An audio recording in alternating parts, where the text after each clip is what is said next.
Hello, എല്ലാവർക്കും എൻ്റെ ഇന്നത്തെ വീഡിയോയിലേക്ക് സ്വാഗതം. അപ്പോൾ ഇത് ഞങ്ങൾ വൈകിട്ടത്തെ കറി ഉണ്ടാക്കാനായിട്ട് വന്നിരിക്കുകയാണ് കേട്ടോ. എല്ലാവരും ഉണ്ട് അടുക്കളയിൽ, കുഞ്ഞുങ്ങളുണ്ട്, മോളുണ്ട് കേട്ടോ. അപ്പോൾ ഒരാളെടുത്ത് കഴിഞ്ഞാൽ അടുത്ത ആൾ കരയും. പീലിമോളോട് ഹായ് പറയാൻ പറഞ്ഞപ്പോൾ അവൾ മുടി കെട്ടിയ കാണിച്ചു തരുവാണ് കേട്ടോ. ഹലോ, എല്ലാവർക്കും എൻ്റെ ഡെയിലി കിച്ചൺ വ്ലോഗിലേക്ക് സ്വാഗതം. ഇത് അമ്മാമ്മ, ഇത് പീലിമോള്, ഇത് അമ്മാമ്മ. പീലിമോളുടെ അമ്മ ആരമ്മാമ്മയാണ്? ആരമ്മാമ്മ?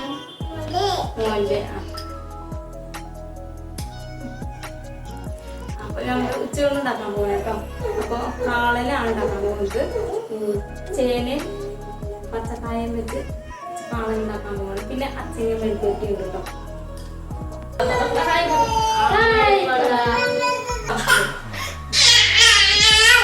അപ്പോൾ ഇത് പീലിമോളെ കൊണ്ടുപോയിട്ട് കുഞ്ഞാവനെ എടുത്തപ്പോൾ പീലിമോൾ അവിടെ നിന്ന് കരയുവാണ്. അപ്പോൾ അതാണ് കുഞ്ഞാവ നോക്കിക്കൊണ്ടിരിക്കുന്നത്. അപ്പോൾ ഇത് ഞാൻ കാളൻ ഉണ്ടാക്കാനുള്ള കഷ്ണങ്ങൾ അരിഞ്ഞെടുക്കുകയാണ് കേട്ടോ. ചേനയും പച്ചക്കായും കൂടിയാണ് കേട്ടോ കാളൻ ഉണ്ടാക്കാൻ പോകുന്നത്. അപ്പോൾ പച്ചക്ക ഒന്ന് ചനച്ചിട്ടുണ്ട് കേട്ടോ, പച്ച കിട്ടിയില്ല.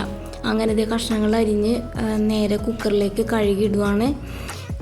എന്നിട്ട് അതിലേക്ക് പാകത്തിനുള്ള വെള്ളവും മഞ്ഞൾപ്പൊടിയും പാകത്തിന് ഉപ്പും 1 സ്പൂൺ കുരുമുളക് പൊടിയും കൂടി ചേർത്ത് കൊടുക്കുന്നുണ്ട് കേട്ടോ. അപ്പോൾ ഇതിലേക്ക് മുളക് പൊടി ചേർക്കുന്നില്ല കേട്ടോ. അങ്ങനെ ഇതേ കഷ്ണങ്ങൾ സ്റ്റൗവിലേക്ക് കയറ്റുവാണ്. അതിനുശേഷം ഇതിലേക്ക് വേണ്ട അരപ്പ് റെഡിയാക്കി എടുക്കുന്നുണ്ട് കേട്ടോ. അരമുറി തേങ്ങയും കുറച്ച് നല്ല ജീരകവും 4 അല്ലി വെളുത്തുള്ളിയും 4 പച്ചമുളക് കൂടി ചേർത്ത് നന്നായിട്ട് പേസ്റ്റാക്കി അരച്ചെടുക്കുന്നുണ്ട് കേട്ടോ. അങ്ങനെ അരപ്പ് അരച്ചെടുത്ത് കഴിഞ്ഞിട്ടും കുക്കറിന് എയർ വരുന്നില്ല കേട്ടോ. അപ്പോൾ ഞാനെപ്പോഴും കുക്കറിൽ എന്തിട്ടാലും എയർ വന്നതിന് ശേഷം മാത്രം വെയിറ്റ് എടുത്ത് വെക്കാറുള്ളൂ. അപ്പോൾ ഞാൻ കുറച്ച് നേരം നോക്കി നിന്നു, പക്ഷേ എയർ വരുന്നില്ല. പിന്നെ ഞാനൊന്ന് കുലുക്കിയൊക്കെ നോക്കിയിട്ടോ, വെള്ളം ഒഴിക്കാൻ മറന്നുപോയോ എന്താണെന്നറിയില്ല. പിന്നെ അതേ സ്റ്റാൻഡിലേക്ക് നോക്കിയപ്പോൾ അതിൻ്റെ വാഷർ അവിടെ ഇരിക്കുവാണ് കേട്ടോ. പിന്നെ കുക്കർ എടുത്തതിന് ശേഷം വാഷർ ഇട്ട് കൊടുത്തു. അങ്ങനെ വീണ്ടും സ്റ്റൗവിലേക്ക് വെച്ചു കേട്ടോ. എനിക്കിങ്ങനെ ഇടയ്ക്കിടയ്ക്ക് അബദ്ധങ്ങളൊക്കെ പറ്റാറുണ്ട് കേട്ടോ. ചിലപ്പോൾ കുക്കറിൽ അരിയിട്ടെന്നും പറഞ്ഞ് വെയിറ്റും വെച്ച് വിസിലടിക്കാത്ത എന്താണെന്ന് നോക്കി കുറേ നേരം നിന്നിട്ടുണ്ട് കേട്ടോ. അങ്ങനെയൊക്കെ പറ്റിയിട്ടുണ്ട്. അപ്പോൾ ഇത് ഒരു 4 വിസിൽ വന്നപ്പോഴേക്കും ഇറക്കി വെച്ചു.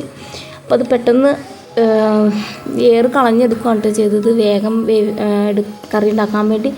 അങ്ങനെ വേറൊരു ഉരുളിയിലേക്ക് കഷ്ണങ്ങൾ മാറ്റിയതിന് ശേഷം നമ്മുടെ അരപ്പിട്ട് കൊടുത്തു. അരപ്പൊന്ന് തിളച്ച് വരാനായിട്ട് വെച്ചു കേട്ടോ. എന്നിട്ട് നേരെ കുറച്ച് പാത്രങ്ങൾ തേക്കാണ്ടായിരുന്നു, അതൊന്ന് തേച്ച് കഴുകിയെടുക്കുന്നുണ്ട്. പിന്നെ വെള്ളം വീണതൊക്കെ ഒന്ന് തുടച്ച് കളയുന്നുണ്ട് കേട്ടോ. അപ്പോഴേക്കും അരപ്പ് തിളച്ച് വന്നിട്ടുണ്ട്.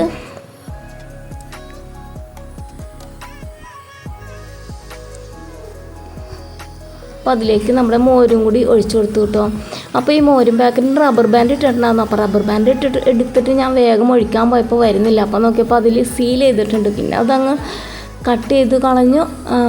മോരും കൂടി ഒഴിച്ചു കൊടുത്തു കേട്ടോ. എന്നിട്ട് ഒന്ന് ചൂടായി വന്നപ്പോഴേക്കും ഇറക്കി വെച്ചു. പിന്നെ ഒന്ന് താളിച്ച് ചേർക്കുവാണ് കേട്ടോ. കറിവേപ്പില എടുക്കാനായിട്ട് പോയില്ല. അങ്ങനെ കടുക് മാത്രം താളിച്ചു. കുറച്ച് ഉലുവയും കൂടി പൊട്ടിച്ചിടണമായിരുന്നു. ഉലുവ നോക്കി മടുത്തു. ഞാൻ 2 ദിവസം മുമ്പ് കുപ്പികളെല്ലാം കഴുകി മാറ്റിയിട്ടുണ്ടായിരുന്നു കേട്ടോ. അപ്പോൾ ഉലുവ എവിടെയോ എടുത്ത് വെച്ചിട്ടുണ്ടായിരുന്നു. പിന്നെ തപ്പി കിട്ടി. കറിക്ക് ഉലുവ പൊട്ടിച്ചില്ലെങ്കിൽ ടേസ്റ്റ് ഉണ്ടാവില്ല. അങ്ങനെ ഞാൻ ഉലുവയും കൂടി പൊട്ടിച്ചിട്ടു. അങ്ങനെ മോനുള്ള ചോറും വിളമ്പി കൊടുത്തു കേട്ടോ. ഊണ് റെഡി ആയിട്ടുണ്ട് കേട്ടോ. മോനുള്ള ചോറ് വിളമ്പി കൊടുത്തു. അപ്പോൾ ഉച്ചയൂണല്ല കേട്ടോ, പറയുമ്പോൾ തെറ്റിപ്പോയതാണ്. ഇന്നത്തെ രാത്രിയിലെ ഫുഡാണ് കേട്ടോ. കുഞ്ഞുങ്ങൾ 2 പേരും ഉറങ്ങിപ്പോയി. അപ്പോൾ ഇത്രയേ ഉള്ളൂ ഇന്നത്തെ എൻ്റെ കിച്ചൺ വ്ലോഗ്. അപ്പോൾ നാളത്തെ വിശേഷമായി അടുത്ത ദിവസം വരാം കേട്ടോ. Okay, by.